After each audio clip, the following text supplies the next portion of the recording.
الحمدللہ رب العالمین والصلاۃ والسلام علی رسولہ النبی الکریم اما بعد فاعوذ باللہ من الشیطان الرجیم بسم اللہ الرحمن الرحیم السلام علیکم ورحمۃ اللہ وبرکاتہ۔ معزز حاضرین و ناظرین، آپ کو معلوم ہے آج ہمارے سلسلہ نمبر 13 کا ہم آغاز کریں گے۔ اللہ رب العزت سے دعا ہے کہ ہمارے پڑھنے کو، آپ کے سننے کو اپنی بارگاہ میں قبول و منظور فرمائے۔ اب آخری سلسلے میں ہم نے تفسیر نعیمی کے مقدمے کو اللہ پاک کے رحمت سے اور اس کی سعادت سے ہم نے اسے کمپلیٹ کیا تھا، مکمل کیا تھا۔ آج ہم تفسیر نعیمی کا باقاعدہ آغاز کریں گے۔ سب سے پہلے یہاں مفتی صاحب نے جو تفسیر فرمائی وہ فرمائی اعوذ باللہ من الشیطان الرجیم کی، مطلب یہ وہ آیات قرآن کا وہ حصہ ہے جس کو ہم تلاوت قرآن پاک سے پہلے پڑھا جاتا ہے۔ تو مفتی صاحب نے اسی سے اس کا آغاز کیا کہ اس کی تفسیر، اس کے معنی اور اس کے اندر جو نکات ہیں ان کو بیان کرنے کی آپ نے سعادت فرمائی۔ مفتی صاحب فرماتے ہیں کہ اس کو بیان کرنے سے پہلے چند باتیں بڑی اہم ہیں کہ آخر شروع میں اسے کیوں پڑھا جاتا ہے قرأت کرنے سے پہلے، اور اس کے فوائد کیا ہے، اس کے مسائل کیا ہیں۔ مطلب یہ دو تین چیزیں ہیں جن کے تحت اگر ہم بحث کریں گے تو ہمیں اچھے سے معلوم ہوگا کہ اعوذ باللہ کی حیثیت کیا ہے، اس کے فوائد کیا ہیں اور اس کے پڑھنے یا نہ پڑھنے کے مسائل کیا ہیں۔ سب سے پہلی بات جو قرآن پاک کی آیت ہے فَإِذَا قَرَأْتَ الْقُرْآنَ فَاسْتَعِذْ بِاللَّهِ مِنَ الشَّيْطَانِ الرَّجِيمِ، یعنی اللہ تعالیٰ نے اس آیت میں فرمایا کہ جب تم قرآن پاک کی تلاوت کرنے لگو، پڑھنے لگو، تو اللہ تعالیٰ سے پناہ مانگو۔ یعنی ہمیں اللہ پاک نے حکم دیا باقاعدہ کہ قرآن پاک کی تلاوت یا اس کو پڑھنے سے پہلے ہم نے یہ اللہ تعالیٰ کی پناہ مانگنی۔ پھر جو حضور صلی اللہ تعالیٰ علیہ وآلہ وسلم و تمام صحابہ کا جو بالعموم طریقہ رہا وہ یہی رہا کہ جب بھی آپ تلاوت فرماتے تو سب سے پہلے اعوذ باللہ پڑھا جاتا۔ تو اس سے پتہ چلا کہ یہ سنت بھی ہے۔ پھر اسی طرح مفتی صاحب کہتے ہیں کہ جس طریقے سے ہم نماز کے لیے یا دوسری عبادات کے لیے وضو کو اللہ پاک نے شرط رکھا، یعنی لازمی رکھا کہ ہمیں وضو کرنا ہے، اسی طرح قرأت سے پہلے، عبادت سے پہلے ہمیں اللہ تعالیٰ کی پناہ مانگنا ضروری ہے۔ اس کی وجہ یہ ہے کہ جس طریقے سے ہماری ظاہراً جو ناپاکی ہے یا جو گندگی ہے وہ دور ہوتی ہے وضو سے، اسی طرح جو ہمارے قلب کی، ہمارے باطن کی جو غلاظت ہے، گندگی ہے، وہ دور ہوتی ہے جب ہم اللہ تعالیٰ کی پناہ مانگتے ہیں اور شیطان مردود سے۔ تو یہ چند باتیں آپ نے بیان کی، اس کے بعد آپ نے باقاعدہ اس تفسیر کا آغاز کیا۔ اس میں سب سے پہلے آپ نے اس کے لفظی معنی کرے اور ترجمہ کرا، پھر معنی الگ الگ لفظوں کی کرے اور پھر اس کی ایک عالمانہ تفسیر کری اور ایک صوفیانہ تفسیر۔ اعوذ باللہ من الشیطان الرجیم کا آپ نے جو ترجمہ کرا وہ یہ ہے کہ میں نکالے ہوئے شیطان سے اللہ کی پناہ مانگتا ہوں۔ اب اس میں لفظ اعوذ جو ہے اعوذن یا اعوذن سے مشتق ہے، جس کے معنی ہیں انتہا کرنا، التجا کرنا اور پناہ مانگنا، اور ایک اور معنی بھی ہے ملنا۔ اب اگر پہلے معنی لیے جائیں تو اس میں انسان اللہ تعالیٰ سے التجا کرتا ہے، فریاد کرتا ہے اور پناہ مانگتا ہے کہ اللہ ہمیں اپنی پناہ میں لے۔ اور دوسرے معنی میں دیکھا جائے تو انسان اللہ تعالیٰ سے اپنے رشتے کو، اپنے تعلق کو جوڑتا ہے، اپنے نفس کو، اپنی ذات کو، کہ اللہ میں اپنے آپ کو تیرے ساتھ، تیری رحمت کے ساتھ، تیری فضل کے ساتھ اپنے آپ کو ملاتا ہوں۔ اس کے بعد لفظ اللہ کی جو تفسیر ہے وہ مفتی صاحب کہتے ہیں کہ میں بسم اللہ الرحمن الرحیم کی جب ہم تفسیر کریں گے وہاں ہم لفظ اللہ جو اللہ تعالیٰ کے اسم ذات ہے اس کی تفسیر وہاں بیان کریں گے۔ اس کے بعد لفظ آتا ہے شیطان۔ اب شیطان جو ہے شطنون یا شیطن سے مشتق ہے۔ اب اگر شطنون سے یہ مشتق ہے تو شطنون بیسیکلی دور ہونے کو یا دفع کرنے کو یعنی نکالے ہوئے کو بیان کرتا ہے۔ اس کے معنی یہ ہے کہ دور کر دینا کسی چیز کو، کیونکہ شیطان کو اللہ پاک نے اپنی بارگاہ سے دور کر دیا، نکال دیا، تو اس لیے اسے شیطان کہا جاتا ہے۔ اور لفظ اگر یہ شیطون سے مشتق ہے تو اس کے معنی ہلاک ہونا یا باطل ہونا، کیونکہ اللہ تعالیٰ کے قرب سے جب وہ دور ہوا تو لازمی سی بات ہے جو چیز اللہ کے قرب سے دور ہو جاتی ہے تو وہ ہلاک ہو جاتی ہے، تو اس لیے اس معنوں میں بھی اسے شیطان کہا جاتا ہے۔ اسی لیے قرآن پاک میں اللہ تعالیٰ نے بیان کیا کہ شیطان کو ہم نے اپنی بارگاہ سے دور کر دیا۔ اب اس کے بعد جو تیسرا لفظ آتا ہے وہ آتا ہے رجیم۔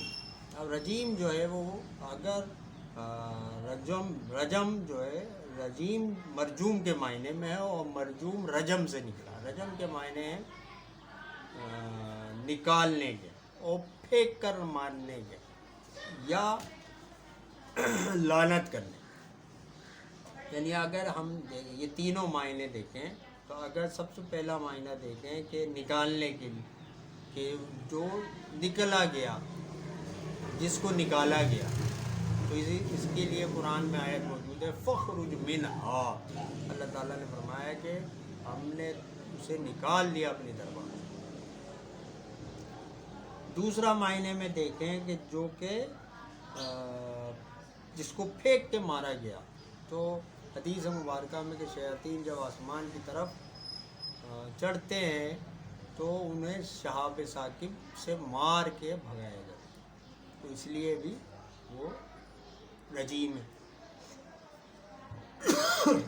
تیسرے معنی میں دیکھیں اگر ہم اسے کہ رجم سے مراد اگر لعنت کرنے کے ہیں تو اللہ تعالیٰ کی قرآن میں آیت ہے اِنَّا عَلَيْكَ اللَّعْنَةَ إِلَىٰ يَوْمِ الدِّينِ، کہ بے شک اللہ تعالیٰ اس پہ لعنت فرمائے گا اس دن تک جو کہ قائم ہونا، یعنی قیامت تک اللہ پاک کی لعنت اس پہ برستی رہے گی۔ آج ہم دیکھتے ہیں کہ انسان جنات جو بھی شیطان کو اپنا دشمن جانتا ہے وہ لازماً اس پہ لعنت کرتا ہے۔ تو یہ تو چند لفظی ترجموں کو ہم نے الگ الگ کھول کے مفتی صاحب نے بیان کیا۔ اس کے بعد آپ اس کی عالمانہ تفسیر میں بیان کرتے ہیں کہ دنیاوی اور دینی آفتیں بے انتہا ہیں۔ مطلب ہماری زندگی میں اگر ہم دیکھیں روزمرہ صبح سے لے کے شام، شام سے لے کے صبح، دن، مہینے، ہفتے، سال، تو ہر روز ہر آنے والے وقت میں ہمیں بہت سی مصیبتوں کا، بہت سی تکالیف کا، بہت سے غموں کا، بہت سے دکھوں کا سامنا ہوتا رہتا ہے۔ کچھ تکالیف ہم اپنے عمل سے اپنی زندگی میں پیدا کرتے ہیں، کچھ تکالیف اللہ تعالیٰ کی من جانب اللہ ہوتی ہیں اور آزمائش کا سبب ہوتی ہیں ہمارے لیے، لیکن ہماری زندگی کا حصہ ہے۔ تو انسان جب اتنی دکھ و غم، تکلیف اور اس کیفیت میں گزر رہا ہے کہ جس میں اس کے ساتھ زندگی میں مسائل بہت زیادہ ہیں اور اس کی اپنی قوت اور قدرت اتنی نہیں ہے کہ جن کا وہ سامنا کر سکے یا ان کا وہ مقابلہ کر سکے، تو مفتی صاحب کہتے ہیں کہ جب انسان کی اپنی جو حیثیت ہے وہ اس قابل نہیں ہے کہ وہ ان سب چیزوں کا مقابلہ کر سکے، تو وہ اسے کرنا یہ چاہیے کہ وہ اپنے آپ کو اللہ تعالیٰ کی پناہ میں دے دے، یعنی اللہ تعالیٰ کی پناہ میں چلا جائے اور اقرار کر لے کہ میں نے یہ اللہ تو ہی ہے جو ہمیں ان سب چیزوں سے بچا سکتا ہے۔ جو بھی ہم پہ مسائل پریشانیاں مصیبتیں آ رہی ہیں وہ تو ہی ہمیں ان سے بچا سکتا ہے، تو ہی ہمیں پناہ دے سکتا ہے، اور تو کوئی ذریعہ نہیں ہے نا۔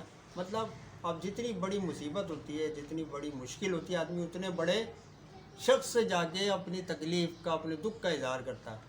مطلب ہمارے محلے میں ہمیں کسی سے تکلیف ہوگی تو جو محلے کے بڑے ہوں گے ہم انہیں جا کے بولیں گے کہ بھائی ہمیں یہ مسئلہ ہے فلاں پڑوسی سے، فلاں صاحب سے، وہ یہ کر رہے ہیں۔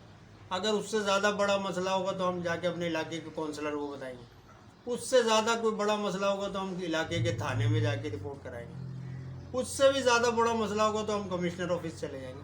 تو یہ ایک سسٹم ہے۔ لیکن جو دنیا کا مالک ملک ہے، جو مختار کل ہے، وہ اللہ تعالیٰ کی ذات ہے۔ تو اللہ تعالیٰ سے بڑھ کر کوئی نہیں ہے، اور ہمارا جو سب سے بڑا دشمن ہے وہ ہے شیطان۔ تو اب شیطان کی چونکہ وہ سب سے بڑا دشمن ہے، اب اس کے مقابلے میں ہمیں سب سے بڑے اس قوت والے کی، اس اللہ تعالیٰ کی ضرورت ہے جو سب کا سب سے بڑا ہے، جس کی قوت سب پہ حاوی ہے، جو سب پہ قادر ہے۔ تو اس لیے ہمیں اللہ تعالیٰ کی پناہ میں اپنے آپ کو دے دینا چاہیے۔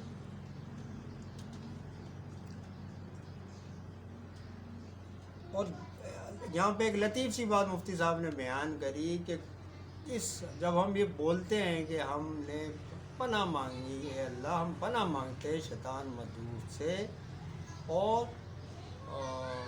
اقرار کرتے ہیں اپنی کمزوری کا، اپنی بے وقتی کا، تو اور قرآن اس جگہ ہم یہ نہیں کہتے کہ ہم شیطان کے دھوکوں سے، اس کے وسوسوں سے، اس کی کسی خاص پریشانی سے ہم اے اللہ ہم پناہ مانگتے ہیں، یا خاص تکلیف سے جو وہ ہمیں دے رہا ہے اس سے پناہ مانگتے ہیں۔ ہم یہ کہتے ہیں کہ بالعموم جو شیطان ہے، اس کی جو شیطانیت ہے، اس سے ہم پناہ مانگتے ہیں۔ مطلب مقصد یہ ہے کہ شیطان کی شیطانیت کے تو بہت سارے دھوکے ہیں، اس کی اتنی چالیں ہیں جو ہمیں نظر بھی نہیں آتی اور جنہیں ہم سمجھ بھی نہیں پاتے۔ تو ہم صرف یہ کہہ کے کہ اللہ شیطان سے پناہ مانگتے ہیں، ہم کل سے اپنے آپ کو پناہ میں دے دیتے ہیں اللہ تعالیٰ کی۔ اب ہم یہ تصور کرتے ہیں کہ اللہ ہم نے اپنے آپ کو پورا کا پورا تیری پناہ میں دے دیا۔ اب شیطان کی طرف سے چاہے جو دھوکے ہیں، جو وسوسے ہیں، جو اس کی چالیں، ان سب سے ہم تیری پناہ میں آ جائیں۔ تو یہ ایک عالمانہ تفسیر یہاں پہ مفتی صاحب نے فرمائی۔ پھر اس کے بعد آپ فرماتے ہیں کہ اس کی صوفیانہ تفسیر۔ اب صوفیانہ تفسیر میں وہ فرماتے ہیں کہ جس طریقے سے ہمیں زندگی کے ہر مرحلے میں بہت سی چیزیں ہمیں پریشان کرتی ہیں، جانور پریشان کرتے ہیں، انسان پریشان کرتے ہیں، لوگ تکلیف دے دیتے ہیں، ماحول سے ہمیں پریشانیاں ہو جاتی ہیں، اور بے شمار آیات ہیں جس میں ہمیں بہت سی چیزیں پریشان کرتی ہیں، تو اللہ تعالیٰ نے ان کو تشبیہ دی، ان کا تعلق جوڑا کہ وہ من الجنت والناس یا شیاطین الانس والجن، یعنی جو چیز ہمارے لیے اذیت کا، کرب کا، تکلیف کا باعث بننی ہے، وہ سب کیا ہے؟ وہ شیطانی چیز ہے۔ تو اس کے اوپر ہمیں پناہ کس کی لینی ہے؟ صرف اللہ تعالیٰ کی، اور ہم بہت کمزور ہیں، ہماری حیثیت کوئی نہیں، ہمیں وہ ہر لحاظ سے گمراہ کرنے کی کوشش کرتا ہے۔ اس کا کام یہی ہے کہ ہمیں اللہ سے دور کر دے، اس راستے سے ہٹا دے جس راستے پہ ہمیں چلنا ہے، جس راستے پہ چل کے ہم نے اللہ تعالیٰ کی معرفت حاصل کرنی ہے۔ تو وہ جو ہدایت اور جو روشنی ہے اس سے دور کرنا شیطان کا کام۔ ہمارے دل میں، ہمارے اپنی ذات میں اگر ہم دیکھیں تو ہم کتنے شیطانی چیزوں سے ہم لڑ لیں، غصہ، حرص، حسد، لالچ، بغض، کناہ، جھوٹ، ان گنت بیماریاں ہماری ذات پہ ہیں، اور روزمرہ ہم اپنے معاملوں میں، رشتوں میں، تعلقات میں، ان سب چیزوں کی وجہ سے یا تو ہم بدنام ہو رہے ہوتے ہیں، یا گناہ گار ہو رہے ہوتے ہیں، یا دوسروں کو تکلیف ہو جاتی ہے، خود بھی تکلیف میں رہتے ہیں اور دوسروں کو بھی تکلیف میں۔ اور یہ ساری چیزیں شیطان کی طرف۔ ہم ان گناہوں سے بچنا بھی چاہیں تو کیسے بچیں؟ ذریعہ کیا ہے؟ صرف ہے اللہ تعالیٰ، اللہ ہی بچاتا ہے۔ اب آنکھ اللہ پاک نے دی تو آنکھ تو نیکی کے کام بھی کرے گی اور گناہ بھی کرے گی۔ ہاتھ دیا اللہ نے تو وہ نیکی کا کام بھی کرے گا، گناہ کا کام بھی کرے گا۔ ہمیں اس سے بچانا ہے کہ وہ گناہ کی طرف نہ جائے۔ آنکھ سے ہم وہ کام کریں جو نیکی کی طرف لے جائے، ہاتھ سے وہ کام کریں جو ہمیں نیکی کی طرف گامزن کر دیں، پاؤں سے وہ کام کریں جو نیکی کی طرف لے جائے۔ تو ان تمام کاموں سے رک جانا، ٹھہر جانا، اپنے آپ کو روک لینا، یہ سب کیا ہے؟ شیطان سے اپنے آپ کو بچانا۔ اور اس کی پناہ ہمیں کون دے سکتا ہے، کون بچا سکتا ہے؟ ایک ہی ذات ہے، اور وہ ہے اللہ رب العزت۔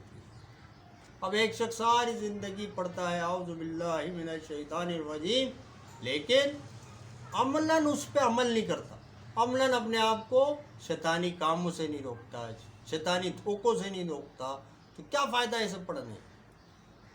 تو اصل مقصد تو یہ ہے کہ ہم اپنی ذات کو کلیتاً ایسا بنائیں کہ جو اللہ تعالیٰ نے ہمیں جیسا چاہا کہ ہم ایسا بن جائیں، اور شیطانی وسوسوں سے، دھوکوں سے دور ہو جائے۔ یہی ہمارا مقصد ہونا چاہیے۔ تو ایک چھوٹی سی یہ صوفیانہ تفسیر کے بعد آپ نے چند مسائل اس کے بارے میں لکھے کہ اعوذ باللہ من الشیطان الرجیم، چونکہ قرآن کی آیت ہے، اور جو امام ابو حنیفہ، امام شافعی ہیں، ان کا قول یہی ہے کہ تلاوت سے پہلے یہی الفاظ پڑھے جائیں، لیکن امام احمد بن حنبل اور امام ثوری، امام اوزاعی، امام احمد بن حنبل کہتے ہیں کہ اس کو اس طرح پڑھا جائے اعوذ باللہ السمیع العلیم من الشیطان الرجیم، اور امام ثوری، امام اوزاعی کا یہ فرماتے ہیں کہ اس کو اعوذ باللہ من الشیطان الرجیم ان اللہ هو السمیع العلیم، اس طریقے سے پڑھا جائے۔ لیکن ہمارے لیے، ہم چونکہ حنفی، ہمارے لیے یہی قول معتبر ہے کہ ہمیشہ تلاوت سے پہلے اعوذ باللہ من الشیطان الرجیم پڑھنا چاہیے۔